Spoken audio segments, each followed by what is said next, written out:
Best shot you ever took? The one I didn't take. What does that mean? It means... Never mind.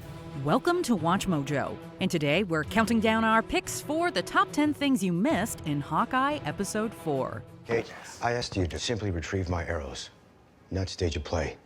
We're a guild.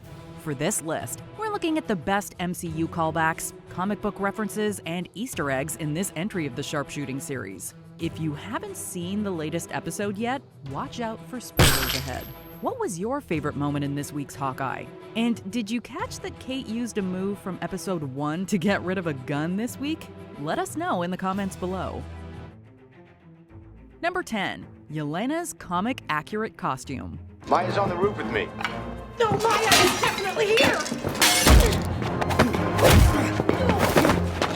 Well, who the hell am I fighting then?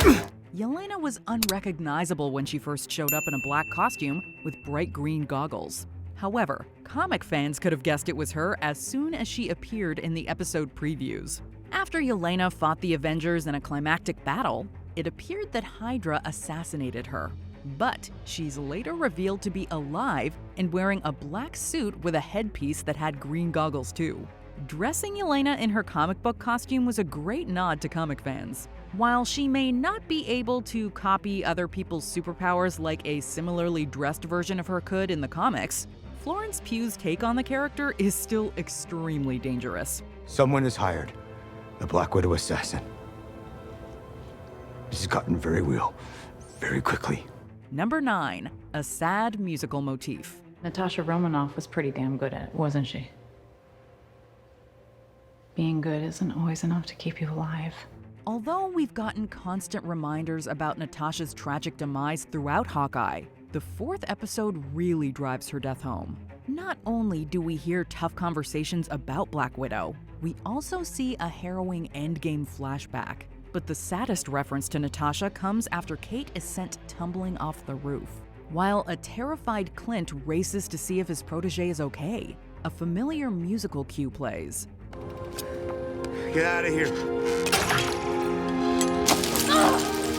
A very similar series of notes can be heard when Natasha decided to sacrifice herself by falling on Vormir in Endgame.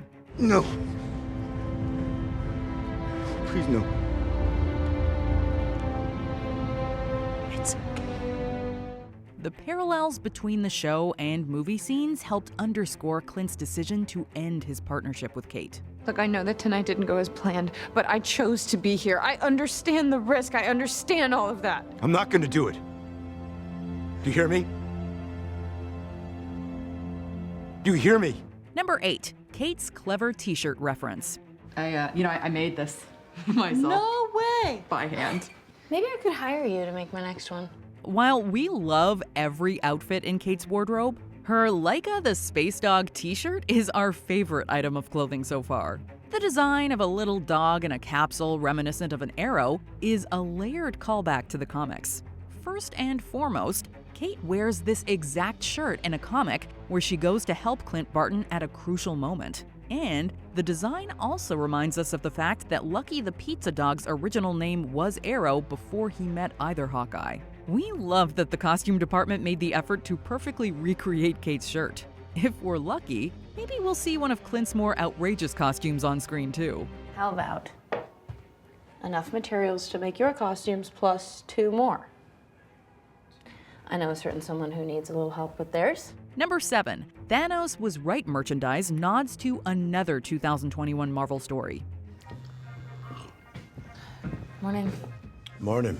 We couldn't help but laugh when we saw Clint drinking out of a Thanos Was Right mug. But this light moment turned somber when we remembered what happened in Eternals. During the movie, we learn that there's a big celestial inside of the Earth's core. It could only awaken and destroy the planet once enough intelligent life developed there. The heroes learn that its destructive debut was delayed because Thanos snapped away half of all life. The sudden return of the population provided the necessary energy for the emergence to begin. While we definitely aren't the Mad Titan's biggest fans, we can't deny that he unintentionally helped Earth in a big way. His snap just turned out to be the right thing to delay the planet's practically inevitable destruction. It needs correction. You don't know that!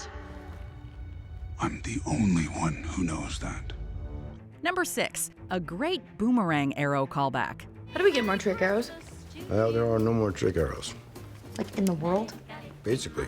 During Kate and Clint's cute Christmas montage, they have an extended discussion about trick arrows. When the young archer tries to convince the Avenger to add a boomerang option to his arsenal, he immediately shuts it down.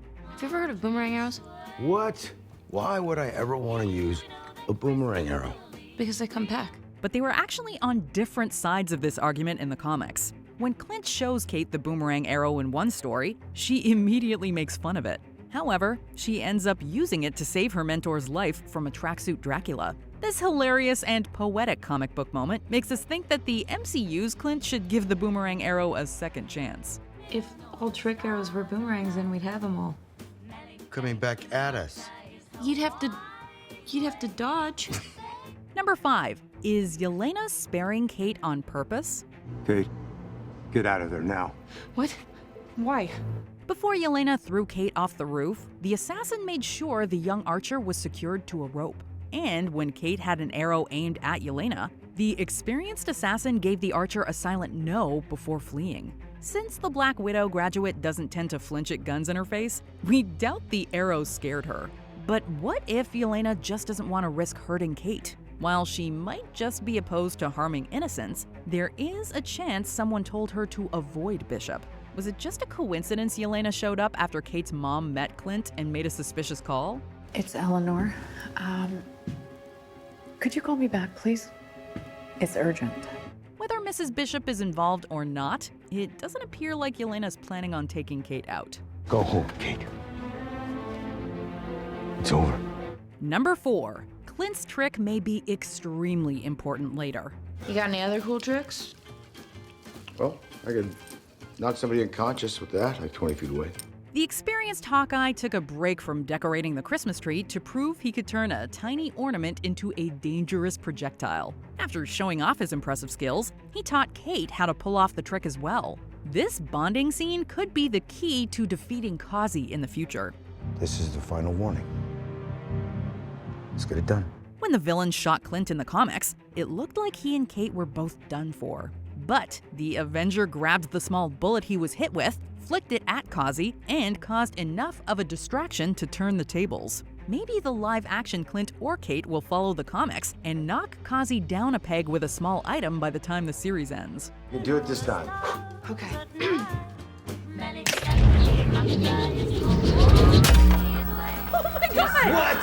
Number 3. Hawkeye hints at potential owners of that Rolex. What am I looking for? A watch. Vintage Rolex. Belongs to someone I used to work with. Is that the whole story, Clint? A vintage watch stolen from the Avengers compound has led to one of the show's biggest mysteries. All we know for certain is that it belongs to a former co-worker of Clint's, whose identity he wants to keep safe. They've been out of the game a long time, but their identity's still attached to that watch. And if the tracksuits find out about it? It'll blow their cover. Goodbye, friend. While Stark could afford a Rolex, his hero status was public. The watch's vintage status could also hint at the old and retired Cap. Although those are safe bets, we're wondering if it's Laura Barton's. She could have been a S.H.I.E.L.D. spy before hiding in secret. And not only could Laura switch to another language quickly, she also knew how to find the Rolex. I've been wondering. Verschwinde nach mehr auf dem Gelände? You mean the Rolex? Genau. Having her be the watch's owner would be a cool way to wrap up this mystery. Number 2. A Larper shares her name with an explosive Hawkeye enemy. One of you is a cop? That's me. Officer Wendy Conrad, better as Elsbeth of Deepdale. When Kate needs to get trick arrows out of police custody, she's able to get help from an officer/professional Larper named Wendy Conrad. She shares a name with a villain who first appeared in a Hawkeye story. I can probably help you out, if you make it worth my while. The comic version of Wendy Conrad called herself Bombshell and participated in a plot to kidnap the Archer. She was also an expert juggler that didn't mind playing around with explosives. It doesn't seem like the live-action Wendy is a secret supervillain with a bone to pick with Hawkeye. My wife gave me this bag. It's embroidered. It says bombshell. I can see that it's very important to you. He'll get it back to you. Yeah, I'll make sure of it. But we are still a little afraid of what she might do to Clint if he doesn't return her wife's specially made bombshell bag. Before we continue, be sure to subscribe to our channel and ring the bell to get notified about our latest videos. You have the option to be notified for occasional videos or all of them. If you're on your phone, make sure you go into your settings and switch on notifications. Number 1. Clint's story has parallels to It's a Wonderful Life. You lost your family in the blip. Yeah. Like half the world. As Clint was opening up to Kate, they paused their conversation and watched It's a Wonderful Life. This moment made us see strong parallels between his MCU journey and the holiday classic. It's a Wonderful Life centers on a man named George Bailey. He became deaf in one ear after rescuing his drowning brother. After Clint saved the world from numerous threats, he started to experience hearing loss. Both men were separated from their families. Get me back! I don't care what happens to me! Get me back to my wife and kids! Help me, Clarence, please! While a celestial angel showed George a timeline without his kids or marriage to his wife, a villain from the stars snapped Clint's family away. Both men also came very close to giving up their lives before a heroic person intervened. Hopefully, Clint's story in Hawkeye will end as happily as George's did. That's why I'm here. And I can't go home till I fix it. Do you agree with our picks? Check out this other recent clip from WatchMojo, and be sure to subscribe and ring the bell to be notified about our latest videos.